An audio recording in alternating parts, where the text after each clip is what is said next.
Hi friends, ചെറിയൊരു വീഡിയോയിലേക്ക് എല്ലാവർക്കും സ്വാഗതം.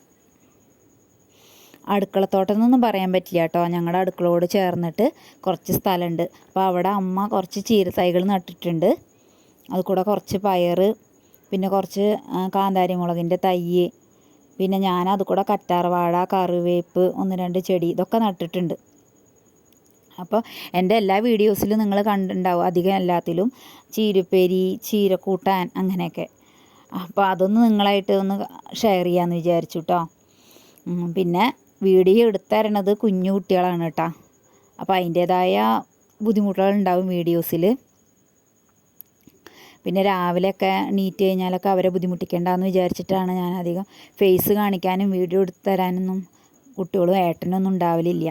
അതുകൊണ്ടാണ് അധികം വീഡിയോസിലും അങ്ങനെയൊന്നും കാണാത്തത്.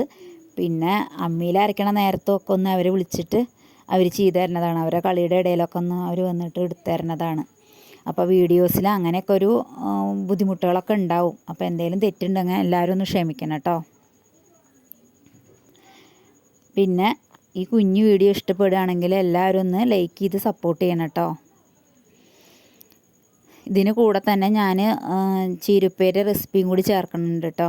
അപ്പോൾ ഓരോ നാട്ടിലേക്ക് ഓരോ തരത്തിലല്ലേ ഉണ്ടാക്കുക, ചീരത്തോരനും ചീരക്കറിയും ചീരപ്പേരിയൊക്കെ. അപ്പോൾ ഞങ്ങളുടെ ഇവിടെ ഇങ്ങനെയാണ് ചീരപ്പേരി ഉണ്ടാക്കുക. അപ്പോൾ അതിൻ്റെ റെസിപ്പിയും കൂടി ചേർക്കുന്നുണ്ട്.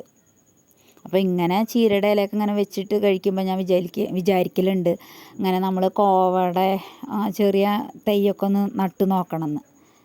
നമുക്ക് വളടാണ്ട് കഴിക്കാമല്ലോ. അങ്ങനെയൊക്കെ ചെയ്യണമെന്നുണ്ട്. അപ്പോൾ സ്ഥലത്തിരി കുറവാണ്, അതിൻ്റേതായ ബുദ്ധിമുട്ടുണ്ട്. പറ്റണ പോലെ ചെയ്യണമെന്ന് വിചാരിക്കുന്നുണ്ട്.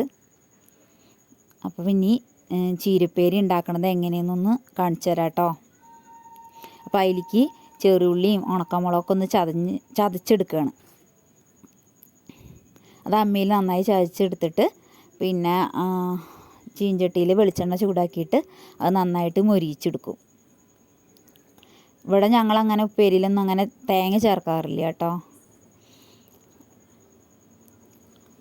അത് നന്നായി മൊരിഞ്ഞ് വന്നു കഴിഞ്ഞാൽ അതിലേക്ക് ചീരയുടെ ഇല ചേർത്ത് കൊടുക്കണം. പിന്നെ അങ്ങനെ അടച്ച് വയ്ക്കാറില്ല. അടച്ച് വെച്ച് കഴിഞ്ഞാൽ പിന്നെ അത് ആകെ ചീഞ്ഞ പോലെ ആവുമല്ലോ. തുറന്ന് വെച്ചിട്ട് അങ്ങനെ അതിനെ വെള്ളം വറ്റിച്ചെടുക്കുകയാണ് ചെയ്യുക. അപ്പം ഇങ്ങനെയൊന്ന് വയ്ക്കാത്തവരൊന്ന് ഇങ്ങനെയൊന്ന് വെച്ച് നോക്കണം കേട്ടോ ഉപ്പേരി.